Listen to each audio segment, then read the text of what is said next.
بسم الله الرحمن الرحيم.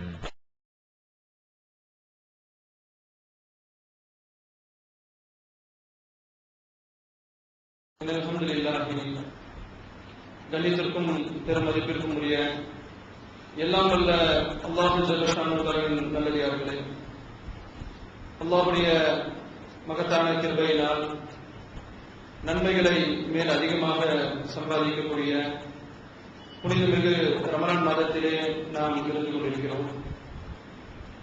இந்த மாதத்திலே நாம் செய்யக்கூடிய மிக முக்கிய கடமையான நோன்பு என்கிற இந்த வணக்கத்தின் மூலமாக அல்லாஹ் ஜல்ல ஷானுஹு தஆலா நோன்பாளிகளுக்கென்று பிரத்யேகமான சில பயிற்சிகளை இந்த நோன்பின் மூலமாக வழங்குகிறான். உதாரணத்திற்கு, இந்த நோன்பின் மூலமாக இறையச்சம் வெளிப்பட வேண்டும் என்று திருமறை குர்ஆன் பேசுகிறது. இந்த நோன்பை உங்களுக்கு எதற்காக நாம் கடமையாக ஆக்கியிருக்கிறோம் என்று சொல்லும்போது, லஅல்லக்கும் தத்தகூன், நீங்கள் இறையச்சம் உள்ளவர்களாக ஆகுவதற்காக இந்த நோன்பை நாம் கடமையாக்கியிருக்கிறோம் என்று திருக்குர்ஆன் பேசுகிறது. இறையச்சம் என்பது இந்த நோன்பின் மூலமாக நோன்பாளிகளுக்கு கொடுக்கப்படுகின்ற பயிற்சி. அதே போன்று ஒரு குறிப்பிட்ட நேரம் முதல் ஒரு குறிப்பிட்ட நேரம் வரை, சஹருடைய முடிவும் அந்த இஃப்தாருடைய நேரமும், இந்த இடைப்பட்ட நேரத்திலே நம்முடைய உணவு, பானம், வாழ்க்கை துணை அனைத்தையும் விட்டு விலகி இருக்குமாறு இஸ்லாம் நமக்கு கட்டளை இடுகின்றது. இதன் மூலமாக ஒரு கட்டுப்படுதல் என்கிற ஒரு பயிற்சியை இந்த நோன்பு நமக்கு வழங்குகிறது. நோன்பாளிகள் தீய பேச்சுக்களை பேச வேண்டாம், நோன்பாளிகள் தீய செயல்களில் ஈடுபட வேண்டாம் என்று இஸ்லாம் சொல்லுகிறது. பொய்யான பேச்சுக்களை பேச வேண்டாம் என்று இஸ்லாம் சொல்லுகிறது. இந்த நாவினால் ஏற்படுகின்ற பாவம் என்பது நாளை மறுமையிலே அந்த அளவிற்கு மிகப்பெரிய பாதிப்பை ஒரு மனிதனுக்கு ஏற்படுத்தும் என்பதனால் நாவுகளால் ஏற்படுகின்ற தீமைகள் இருந்து இந்த மாதத்திலே நீங்கள் விலகிக் கொள்ளுங்கள். அவ்வாறு விலகிக் கொள்ளவில்லை என்று சொன்னால், யார் இந்த நோன்பை வைத்துக் கொண்டு பொய்யான பேச்சுக்களையும் பொய்யான செயல்களையும் செய்து கொண்டே இருக்கிறாரோ அவர் பசித்திருப்பதும் தாகித்திருப்பதும் அல்லாஹ்வுக்கு தேவையில்லை. அப்ப நமது நாவினால் செய்யக்கூடிய பொய்யான காரியங்கள், நமது பொய்யான செயல்கள், அவற்றை விட்டும் நம்மை தடுத்து தீய பேச்சுக்களை பேசாத ஒரு பயிற்சியை நமக்கு இஸ்லாம் அளிக்கிறது. அதே போன்று ஒரு முக்கியமான பயிற்சி என்னவென்று சொன்னால், இந்த மாதத்திலே நோன்பு நோக்கக்கூடிய நீங்கள் உங்களிடத்தில் யாரேனும் வீணான வம்பு சண்டைக்கு வந்தால், யாரேனும் உங்களை திட்டினால், ஏசினால், நான் நோன்பாளி என்று சொல்லி நீங்கள் ஒதுங்கிக் கொள்ளுங்கள். அவர்களோடு சரிக்கு சமமாக நீங்கள் சண்டைக்கு நிற்காதீர்கள். இவ்வாறு நமக்கு அல்லாஹ்வுடைய தூதர் ஸல்லல்லாஹு அலைஹி வஸல்லம் அவர்கள் போதிக்கிறார்கள். பொதுவாக நமக்கு கொடுக்கப்பட்டிருக்கக்கூடிய அனுமதி என்னவென்று சொன்னால், யாரேனும் நம்மை திட்டினால், யாரேனும் நம்மை அடித்தால் அல்லது நம்மை துன்புறுத்தினால், அதே அளவிற்கு அவர்களை நாம் துன்புறுத்தலாம், நாம் திட்டலாம். நமக்கு இஸ்லாத்தில் ஒரு அனுமதி கொடுக்கப்பட்டிருக்கிறது.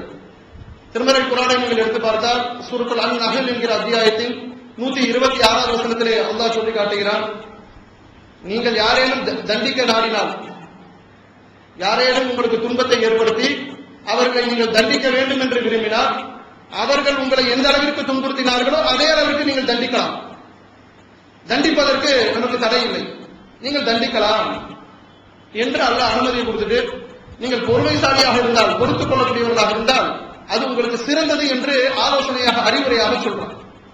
தண்டிப்பது உங்களுக்கு அனுமதிதான். என்ன ஒருத்தர் திட்டான், பதிலுக்கு திட்டலாம். என்ன ஒருத்தர் அடிச்சிட்டார், பதிலுக்கு அடிக்கலாம். சகித்துக் கொள்வீர்கள் என்று சொன்னால் சகித்துக் கொள்வது உங்களுக்கு சிறந்த நிலை என்று சொல்லப்படுகிறது. அதே நேரத்தில் இந்த வசனத்தில் நமக்கு அனுமதியும் கொடுக்கப்படுகிறது. அனுமதி கொடுக்கப்பட்டிருக்கக்கூடிய மார்க்கத்தில் அல்லாஹ்வுடைய ரசூல் ஸல்லல்லாஹு அலைஹி வஸல்லம் அவர்கள் சொல்கிறார்கள், இந்த மாதத்திலே நீங்கள் இந்த பயிற்சியும் சேர்த்து எடுங்க, பொறுத்துக்கங்க, சகித்துக் கொள்ளுங்கள். ஒருவர் உங்களை திட்டுவார் என்று சொன்னால் மறுபடியும் உடனே நமது நாவுகள் அவரை திட்ட வேண்டும் என்று முற்படும். ஒருவர் நம்மை தீண்டினால், நம்மை அடித்தால், நமக்கு ஏதேனும் துன்புறுத்தலை செய்தால் அதே அளவிற்கு அவருக்கும் செய்ய வேண்டும் என்று உங்களுடைய உள்ளம் துடிக்கத்தான் செய்யும், கட்டுப்படுத்த முடியாது. இந்த கட்டுப்பாடையும் இந்த நோன்பின் மூலமாக பயிற்சி பெறுங்கள் என்று நமக்கு இஸ்லாம் அறிவுறுத்துகிறது. ஏனென்று சொன்னால், இந்த சகிப்புத்தன்மை, பொறுமையை மேற்கொள்வது, மென்மையாக நடப்பது, நிதானத்தோடு செயல்படுவது, இவை அத்தனையுமே நம்முடைய மார்க்கத்தில் அதிகம் நமக்கு வலியுறுத்தி சொல்லப்பட்ட ஒரு சிறந்த பண்புகளாக இருக்கிறது. வெறும் பண்புகளாக கடைபிடித்துக் கொள்ளுங்கள் என்று சொல்லப்பட்ட விஷயங்கள் கூட கிடையாது. இதையெல்லாம் இப்படி செய்து கொள்ளுங்கள் என்று வெறும் அறிவுரையாக கூட சொல்லப்படல. இந்த அறிவுரையினுடைய பலன் என்ன என்பதையும் திருக்குர்ஆன் பேசுகிறது. பொறுத்துக் கொள்ளுங்கள், உங்களுக்கு ஏற்படுகின்ற துன்பங்களை சகித்துக் கொள்ளுங்கள். அவ்வாறு நீங்கள் சகித்துக் கொள்வீர்கள் என்று சொன்னால் சொர்க்கம் குறித்த சுப செய்தி உங்களுக்கு உண்டு. சின்ன பரிசை அல்லாஹ் கொடுப்பான் என்று சொன்னால் இதற்கு அவ்வளவு முக்கியத்துவம் கொடுக்க தேவையில்லை. சகித்துக் கொள்வது, பொறுத்துக் கொள்வது, இது போன்ற ஒரு தன்மைகளை வளர்த்துக் கொள்ள வேண்டும் என்பதிலே நாம் பெரிய அளவிற்கு முயற்சி எடுக்க தேவையில்லை. ஆனால் திருமறை குர்ஆன் என்ன பேசுகிறது என்றால், இறைத்தூதர் ஸல்லல்லாஹு அலைஹி வஸல்லம் அவர்கள் என்ன சொல்லுகிறார்கள் என்றால், இந்த தன்மை உங்களிடத்தில் இருக்கும் என்று சொன்னால், நல்ல மனித நேயத்தோடு மென்மையான போட்டை மேற்கொள்ளக்கூடிய இந்த சகிப்பு தன்மையும் பொறுத்து செல்லக்கூடிய இந்த பண்பும் உங்களிடத்தில் இருக்கும் என்றால், இது நாளை மறுமையில் உங்களை சொர்க்கத்தினுடைய சுப செய்தியை பெற்றுத் தரும் என்று சொல்லுகிறார்கள். அல்லாஹ் இந்த பொறுமையை பற்றி சொல்லுகிற பொழுது இரண்டு விதமான பொறுமைகளை சொல்லுகிறான். இரண்டு விதமான சந்தர்ப்பங்களில் நாம் பொறுமையை மேற்கொள்ளக்கூடியவர்களாக இருக்கணும், சகிப்புத்தன்மை மிக்கவர்களாக இருக்கணும். ஒன்று, திருமறை குர்ஆனை நீங்கள் எடுத்து பார்க்கலாம். அல்லாஹ் உங்களை பல்வேறு துன்பங்களின் மூலமாக சோதிப்பான், ஒரு அச்சத்தை ஏற்படுத்தி சோதிப்பான், பசியின் மூலமாக சோதிப்பான், இழப்புகளை ஏற்படுத்தி சோதிப்பான். இப்படி ஒரு மனிதனுக்கு பல்வேறு துன்பங்களை அவரது வாழ்க்கையில் கொடுத்து அவர்களை நாம் சோதிப்போம். அப்படி சகித்துக் கொள்வோருக்கு நீங்கள் சுப செய்தி சொல்லுங்கள் என்று திருக்குறானிலே அல்லாஹ் சொல்லி காட்டுகிறான். இது ஒரு மனிதன் தன்னுடைய வாழ்க்கையில சந்திக்கக்கூடிய பேர் இழப்புகள், துன்பங்கள், தாங்கிக் கொள்ள முடியாத வேதனைகள், இது மாதிரியான சந்தர்ப்பங்கள்ல அவன் உணர்ச்சி வசப்படாமல் சகித்துக் கொண்டு இப்படியெல்லாம் ஏற்படத்தான் செய்யும். ஒன்றையும் இழக்காமல் இந்த உலகிலே வாழ முடியாது. துன்பங்கள் வரத்தான் செய்யும், துன்பங்களை எதிர்கொள்ளத்தான் செய்யணும். துன்பங்கள் வந்த உடனே சோர்ந்து போய்விடக் கூடாது. நமக்கு முந்தைய காலத்தில் வாழ்ந்த மக்கள் எல்லாம் நமக்கு முன்னுதாரணமாக இருக்கிறார்கள் என்று உறுதியோடு நின்று சகித்துக் கொள்வோம் என்று சொன்னால், இப்படி சகிப்புத்தன்மை உள்ளவர்களுக்கு சுப செய்தி சொல்லுங்கள் என்று திருக்குறான் பேசுகிறது. இது ஒரு பொறுமையை மேற்கொள்ளக்கூடிய ஒரு வழி. மற்றொரு வழி என்னவென்று சொன்னால், இந்த நோன்பினுடைய ஒரு சட்டமாக சொல்லப்படுதில்லை, நோன்பிலே கடைபிடிக்க வேண்டிய ஒரு வழிமுறையாக சொல்லப்படுதில்லை. நான் அதிகமாக கோபப்படக்கூடியவனாக இருந்து எனக்கு சகிப்புத்தன்மை இல்லாமல் சின்ன சின்ன விஷயங்களுக்கு, அற்பமான விஷயங்களுக்கெல்லாம் நிதானம் இழந்து எல்லாவற்றுக்கும் எனது கோபத்தை வெளிப்படுத்தக்கூடியவனாக இருந்தால், இந்த இடத்திலும் இஸ்லாம் பேசுகிறது பொறுமையை மேற்கொள்ளுப்பா. ஏன் எல்லாத்துக்கும் கோபப்படுற, ஏன் நிதானம் இழக்கிற, ஏன் மென்மை என்கிற ஒரு சிறந்த தன்மையை இழக்கிற, பொறுமையாயிரு, சகிப்புத்தன்மையோடு இரு என்று இது போன்ற சந்தர்ப்பங்களில் மேற்கொள்ளக்கூடிய ஒரு சகிப்புத்தன்மை. இப்படி சகிப்புத்தன்மை என்பது இந்த இரண்டு இடங்களிலும் கடைபிடிக்க வேண்டும் என்று இஸ்லாம் சொல்லுகிறது. இந்த நோன்பினுடைய ஒரு வழிமுறையாக நமக்கு சொல்லப்படுவது மனிதர்களுக்குள்ள விஷயத்துல, எனக்கும் உங்களுக்கும் நடக்கிற பேச்சுவார்த்தையில, எனக்கும் குடும்பத்தார் விஷயத்தில் நான் நடக்கக்கூடிய விஷயத்தில், இது போன்ற சந்தர்ப்பங்களில் நீங்கள் மென்மையை கடைபிடிங்க, சகிப்புத்தன்மை கடைபிடிங்கள் என்று இஸ்லாம் வலியுறுத்துகிறது. திருமறை குர்ஆனை எடுத்துக்கொண்டோம் என்று சொன்னால், இந்த சகிப்புத்தன்மையை மேற்கொள்ளக்கூடியவர்களுக்கு நிறைய இடங்களில் அல்லாஹ் சிலாகித்து சொல்றான். உதாரணத்துக்கு சொல்வதாக இருந்தால் சூரத்துல் ஆல் இம்ரானுடைய 200வது வசனம் பொதுவான அறிவுரை, பொறுத்துக் கொள்ளுங்கள், சகித்துக் கொள்ளுங்கள், கோபப்படாத, உன்னுடைய உணர்ச்சிகளை எல்லாம் கொட்டாத, அதை கொஞ்சம் அடக்கி வை என்று சொல்லக்கூடிய விதமாக ஏராளமான திருமறை குர்ஆன் வசனங்கள் இருக்கிறது. உதாரணத்திற்கு சூரத்துல் ஆல் இம்ரானுடைய 200வது வசனம் அல்லாஹ் அந்த வசனத்தில் சொல்லி காட்டுறான், யா அய்யுஹல்லதீன ஆமனு ஸ்பிரு, நம்பிக்கை கொண்டவர்களே சகித்துக் கொள்ளுங்கள், வஸாபிரு, சகிப்புத்தன்மையில் மற்றவர்களை எல்லாம் மிஞ்சி விடுங்கள், ஒரு ராபித்து, உறுதியாக நில்லுங்கள், வத்தகுல்லாஹ லஅல்லகும் துஃப்லிஹூன், அல்லாஹ்வை அஞ்சுங்கள், இதனால் நீங்கள் வெற்றி பெறுவீர்கள்.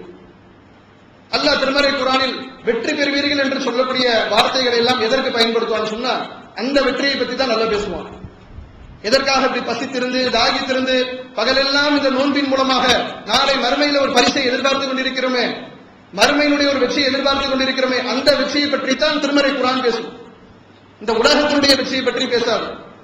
அப்ப அந்த வெற்றியை அல்லாஹ் எங்கு வைத்திருக்கிறான் என்று சொல்லுகிற பொழுது, பொறுத்துக் கொள்ளுங்கள், பொறுமையிலே மற்றவர்களை நீங்கள் மிஞ்சிவிடுங்கள். சகிப்பு தன்மை என்பது அந்த அளவிற்கு அல்லாஹ் நம்மிடத்தில் எதிர்பார்க்கக்கூடிய ஒரு தன்மை என்பதை இந்த வசனங்களின் மூலமாக நம்மால் பார்க்க முடிகிறது. இந்த அளவிற்கு நம்முடைய மார்க்கத்திலே இந்த பொறுமையும் சகிப்பு தன்மையும் கோபத்தை கட்டுப்படுத்துகிற ஒரு அறிவுரைகளும் அதிகம் அதிகம் நமக்கு சொல்லப்பட்டிருந்தாலும், நாம எப்படி இருக்கிறோம் என்பதைத்தான் நாம் சிந்தித்து பார்க்கணும்.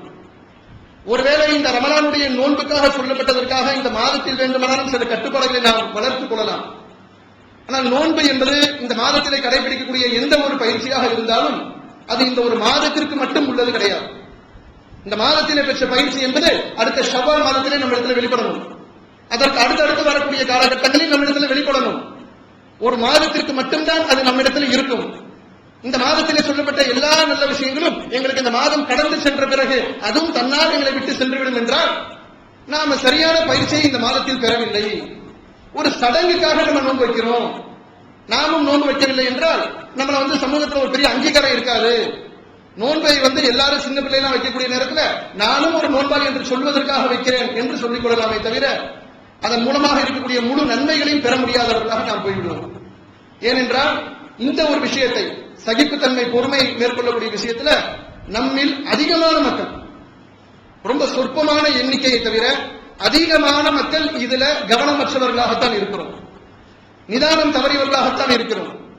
சின்ன சின்ன விஷயங்களுக்கெல்லாம் பெரிய அளவிற்கு கோபத்தை காட்டக்கூடியவர்கள் எல்லாம் நம்ம அதிகமாக பார்க்கலாம்.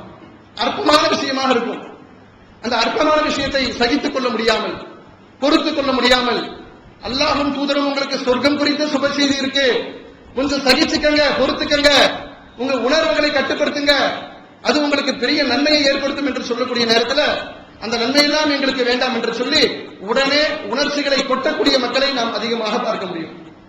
நபிகள் பெருமானார் ஸல்லல்லாஹு அலைஹி வஸல்லம் அவர்கள் ஒரு சந்தர்ப்பத்திலே மக்களுக்கு மத்தியிலே சொன்னார்கள், ஒருவனை இன்னொருவன் அடித்து வீழ்த்துறான்ல, அடித்து சாய்க்கிறான்ல, அப்படி சாய்க்கக்கூடியவன் வீரன் இல்லை என்று சொன்னார்கள். அவன் வீரனே கிடையாது. சஹாபாக்கள் கேட்கிறாங்க, அப்ப வேற யாரை வீரன் என்று சொல்வது? ஒருத்தனை விட்டு பார்த்து ஒருத்தன் கீழே விழுந்துட்டான், ஒருத்தன் நிக்கிறான், நிற்பனை தானே வீரன் சொல்ல முடியும், பின்னால் வேற யாரை வீரன் என்று சொல்ல முடியும் என்று கேட்கும் பொழுது ரசூல் ஸல்லல்லாஹு அலைஹி வஸல்லம் இந்த சந்தர்ப்பத்தில் சொல்றாங்க, எவருக்கு கோபம் ஏற்படுகிற பொழுது அந்த கோபத்தை கட்டுப்படுத்துகிறாரோ, கட்டுப்படுத்தி நிற்கிறான் பாருங்க, அவன் தான் உண்மையான வீரன். சகித்துக் கொண்டு நிற்கிறான் பாருங்க, அவன் தான் வீரன். கோபம் வந்த உடனே கோபத்தை அப்படியே கொப்பளிக்கக்கூடியவர் வீரன் இல்லை என்று ரசூல் ஸல்லல்லாஹு அலைஹி வஸல்லம் சொல்றாங்க. உங்க ஒவ்வொருத்தரும் உங்களுடைய மனசாட்சியை கேட்டு பார்த்தால் நீங்க எப்படி நடந்து கொண்டிருக்கீங்க என்பது உங்களுக்கே தெரியும். நம்முடைய செயல்கள் எவ்வாறு இருக்கிறது என்பதற்கு வேறு யாரும் சாட்சிகளாக இருக்க வேண்டியதில்லை. நம் குடும்பத்தார் விஷயத்தில் எப்படி நடந்துட்டு இருக்கோம், அதிகமான மக்களை பார்க்க முடியும். தன் மனைவி பிள்ளைகள் விஷயத்தில் கூட இந்த சகிப்புத்தன்மை இல்லாதவர்களாக, தன்னுடைய குடும்பத்தார் நெருங்கிய உறவினர்கள் இப்படிப்பட்டவர்கள் விஷயத்தில் கூட சகிப்புத்தன்மை அற்றவர்களாக, சின்ன சின்ன விஷயங்களுக்கெல்லாம் கோபம் கொள்ளக்கூடியவர்களாக, இந்த கோபத்தினுடைய வெளிப்பாடாக, கோபம் என்று வரும் என்று சொன்னால் அது ஷைத்தானுடைய ஒரு தன்மை, அது நமக்குள்ள வந்து விட்டது என்றால் எல்லா பாவமான செயல்களையும் செய்ய உங்களை தூண்டும். நல்லா பார்க்கலாம். சில பேர் பேச்சு வழக்கத்தில் கூட சொல்லுவாங்க, என்ன சொல்லுவாங்க தெரியுமா, அவரை எரிச்சல் ஊட்டக்கூடிய வேலையை ஒருத்தர் செஞ்சுட்டாங்க வைங்களேன், நல்லா கோபப்படுத்தக்கூடிய வேலையை ஒருத்தர் செய்யறார், எனக்கு சூடாகிட்டே இருக்கு, எனக்கு சூடாகுதுன்றது எங்க தெரியும் கேட்டா என் மூஞ்சி காட்டும். ஒருத்தருக்கு கோபம் ஏற்படுது என்பதை கண்டுபிடிக்க முடியாமலாம் இருக்க முடியாது, பளிச்சுன்னு அந்த முகம் காட்டும், உள்ள அகத்துல என்ன இருக்கோ அது போற முகத்துல தெரியும். இந்த கோபம் ஏற்படும் போது வழக்கத்தில் என்ன வார்த்தையை பயன்படுத்துவாங்கன்னா, இந்த பாரு ரொம்ப என் பொறுமையை சோதிக்கிறேன், அந்த வார்த்தையை பயன்படுத்துவாங்க. அப்ப பொறுமையை மேற்கொள்ளணும் என்று அவர் விரும்புவார். என் பொறுமையை ரொம்ப சோதிக்கிற, இதுக்கு மேல நீ ஏதாவது ஒரு வார்த்தை பேசுற நான் மனுஷனாவே இருக்க மாட்டேன் அப்படின்னு. இது உண்மையான வார்த்தை. அவர் அந்த இடத்துல தன் கோபத்தை கட்டுப்படுத்த முடியல, இத்தோட வாயை மூடிட்டு போயிரு என்று சொல்வதற்கு பயன்படுத்தினாலும் அந்த நேரத்தில் அவர் நிதானம் இழப்பார் என்று சொன்னால் உண்மையிலேயே அவர் மனிதராக இருக்க முடியாது. மனிதர் என்கிற தன்மையை தாண்டி இந்த கோபத்தின் காரணமாக கடும் சொற்களை பயன்படுத்தக்கூடியவராக இருப்பார்.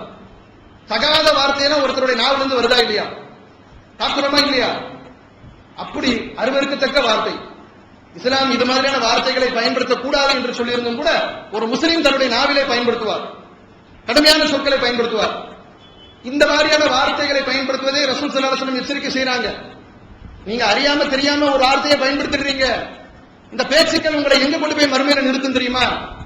இந்த கிழக்குக்கும் மேற்குக்கும் இடைப்பட்ட எவ்வளவு தொலைவு இந்த பூமியில இருக்கிறதோ அவ்வளவு தொலைவிலே உங்களை நரகத்திலே அது வீழ்த்தும் என்று ரசூல் ஸல்லல்லாஹு அலைஹி வஸல்லம் சொல்றாங்க.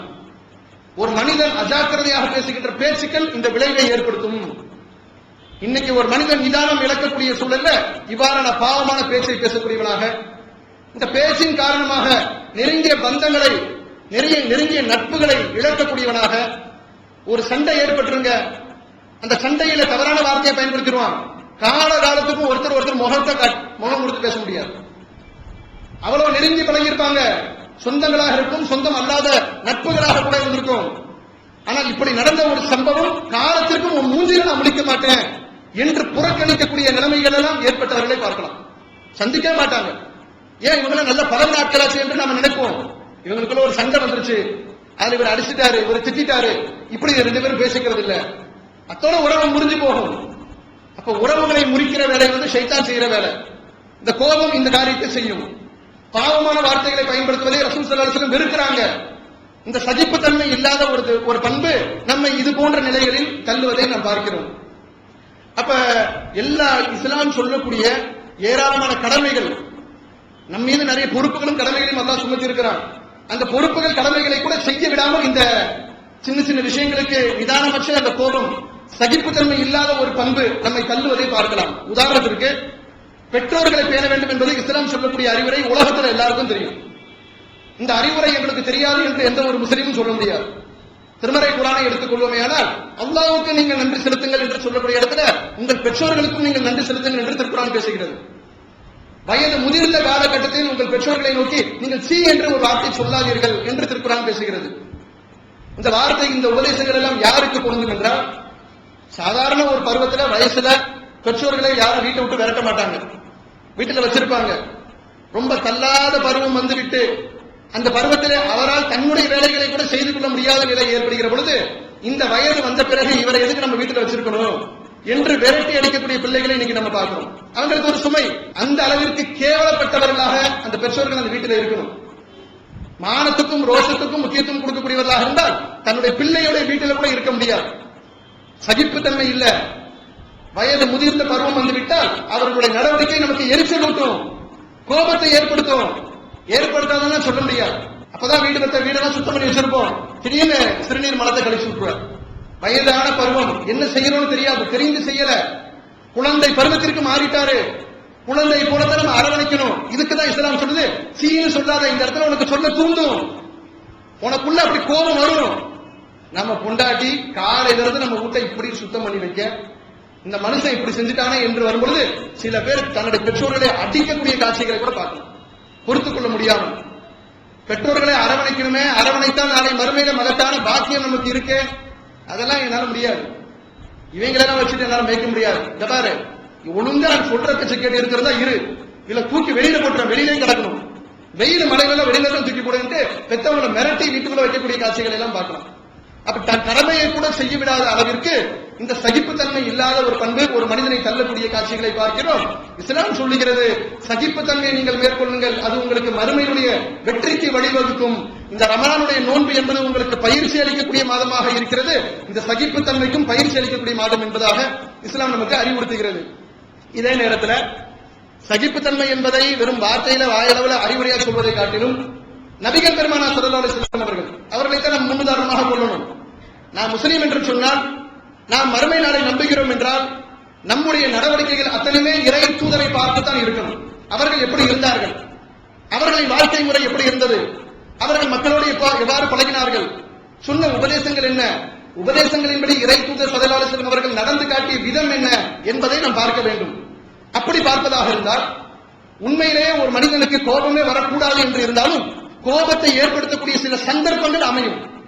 இஸ்லாம் என்ன சொல்லுகிறது, அந்த சந்தர்ப்பத்தில் தான் நீங்க ஒன்னு கட்டுப்படுத்தணும் என்று சொல்லுது. இப்படி நபி ஸல்லல்லாஹு அலைஹி வஸல்லம் அவர்கள் பல சந்தர்ப்பங்களை சந்திக்கிறார்கள். அறிவுரைகளை அவர்கள் தான் சொல்றாங்க. இறை வேதத்தை பெற்று இந்த வேதத்தின்படி இப்படி நடங்க என்ற உபதேசங்களை அவங்க தான் சொல்றாங்க.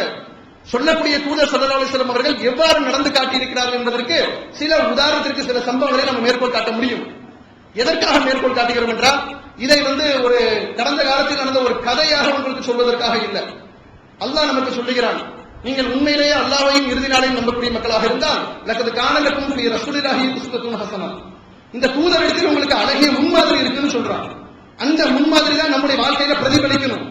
என்னால நடைமுறைப்படுத்த முடியல, கஷ்டமா இருக்கு என்று சொன்னாலும் தூதர் சொல்லிவிட்டால் அதை நடைமுறைப்படுத்துவதற்கு நாம் முயற்சி பண்ணணும்.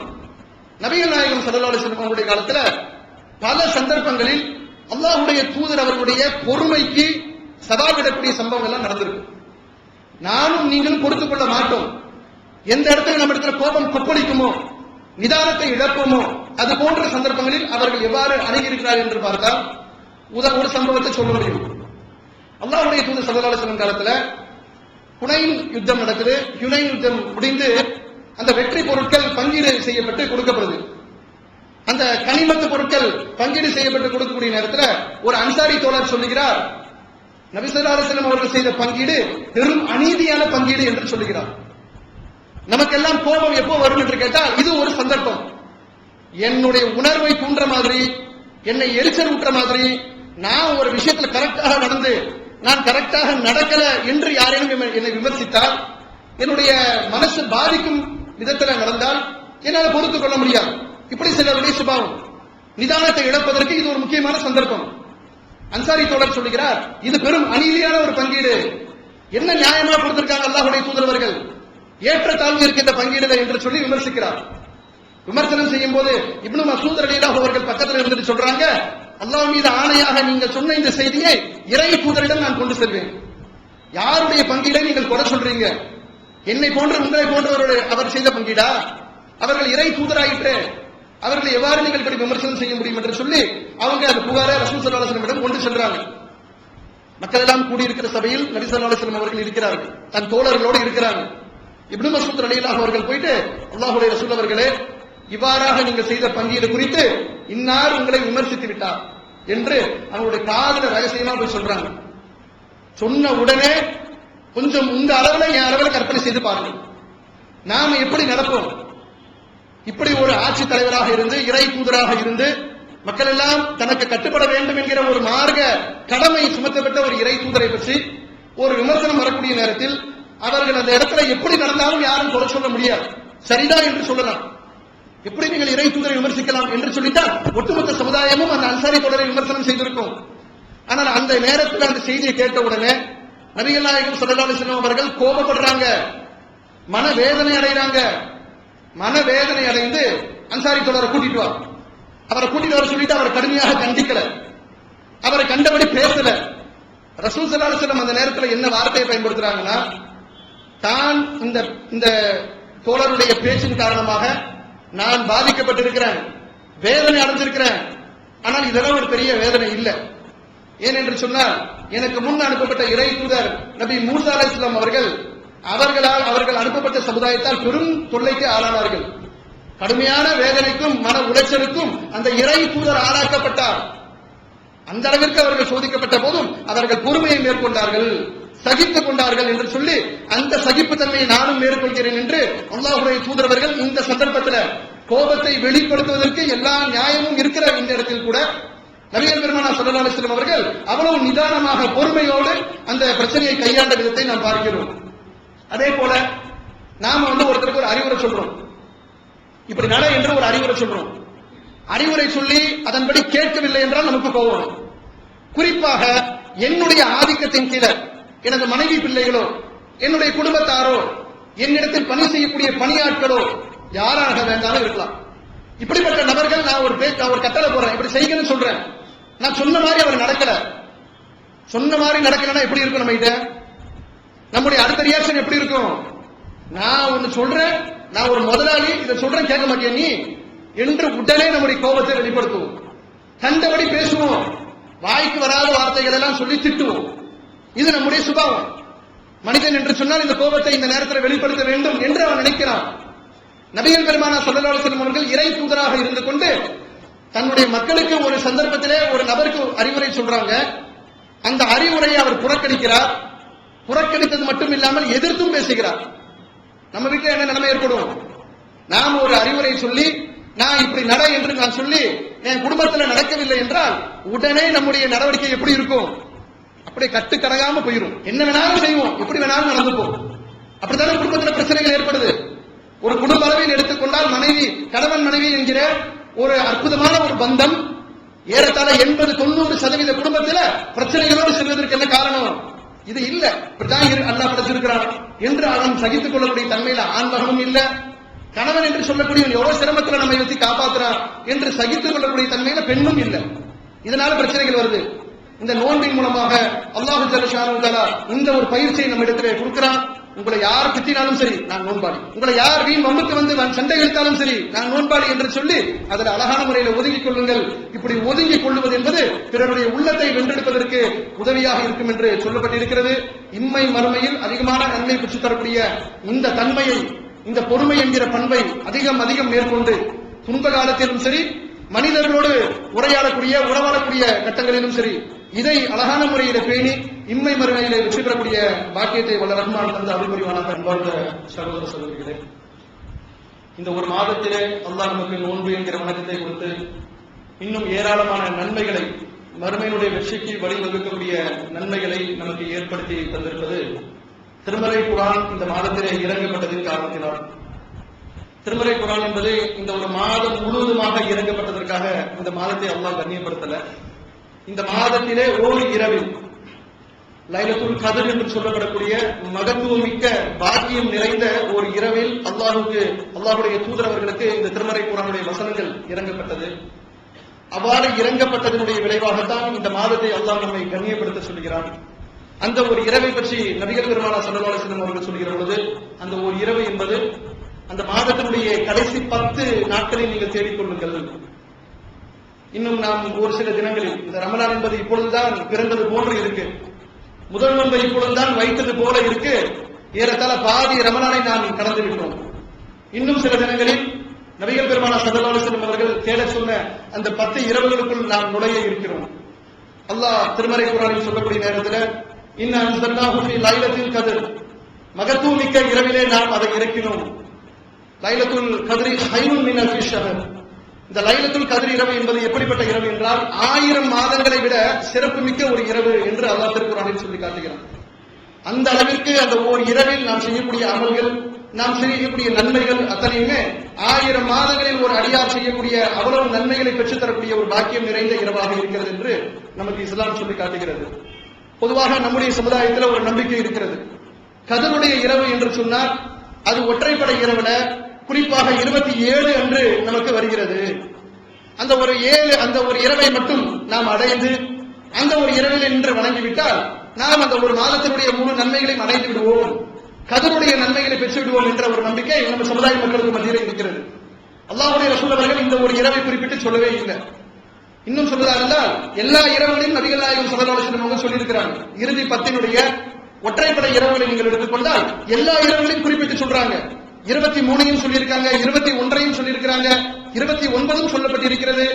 இப்படி ஒற்றைப்படையினுடைய அனைத்து இரவுகளையும் சொல்லக்கூடிய நேரத்தில் பொதுவாக நமக்கு சொல்லியிருக்கிறார்கள், கடைசி 10 தேடிக்கொள்ளுங்கள், அதிலும் குறிப்பாக ஒற்றைப்படை தினங்களில் நீங்கள் தேடிக்கொள்ளுங்கள் என்று சொல்லியிருக்கிறாங்கன்னா அதற்குத்தான் ஆசைப்படணும். நபிகள் நாயகம் ஸல்லல்லாஹு அலைஹி வஸல்லம் அவர்கள் ஒன்றை குறிப்பிட்டு சொல்லவில்லை என்றால் அந்த எந்த ஒரு இரவிலும் நமக்கு விடுபட்டு போயிடலாம். 27 என்று கணக்கிட்டு நாம் அந்த நாளிலே நன்மைகளை செய்யும் பொழுது 29ஆக இருந்தால், 23ஆக இருந்து விட்டால், அந்த ஒரு மாதத்தில் எந்த ஒரு இரவுக்காக இந்த மாதம் சிறப்புப்படுத்தப்பட்டதோ அதனுடைய நன்மைகளை இழக்கக்கூடிய மக்களாக நாம் ஆகிடுவோம். அந்த 10 நாட்கள் வந்துவிட்டால் அல்லாஹ்வுடைய தூதரவர்கள் முழுக்க முழுக்க இறை சிந்தனையில் இருப்பாங்க, பள்ளிவாசலில் இழ்திகாஃப் இருப்பாங்க. அந்த இழ்திகாஃப் இருக்கக்கூடிய நேரத்தில் திருமறை குர்ஆனை ஓதுவதும், அதிகமாக நின்று வணங்குவதும், இரவு நேரங்களை எல்லாம் முழுக்க முழுக்க தொழுகையிலேயே அல்லாஹ்வுடைய தூதரவர்கள் கழிக்கக்கூடியவர்களாக இருப்பார்கள். இப்படி நாம் வருகின்ற அந்த 10 நாட்களையும் முழுமையான நன்மையை அடைவதற்கு நாம் ஆசைப்பட வேண்டும். குறிப்பாக அந்த ஒற்றைப்படை இரவுகளை முழுமையாக அடைவதற்கு நாம் போட்டி போட வேண்டும். எந்த ஒரு இரவையும் அல்லாஹ்வுடைய தூதரவர்கள் குறிப்பிட்டு சொல்லாத காரணத்தினால் அவர்கள் பொதுவாக சொன்ன அனைத்து இரவுகளிலும், குறிப்பாக ஒற்றைப்படை இரவுகளில் நாம் லைலத்துல் கத்ருடைய இரவை தேர்வோம். அந்த 1000 மாதங்களுக்கு இணையான அந்த நன்மைகளை இன்ஷா அல்லாஹ் பெறுவதற்கு முழு முயற்சி செய்வோம். வல்ல ரஹ்மான் நாம் எதை தேடுகிறோமோ அதனுடைய பாக்கியத்தை தந்து அருள் புரிவானாக என்று கேட்டு நிறைவு செய்கிறேன். அல்ஹம்துலில்லாஹ்.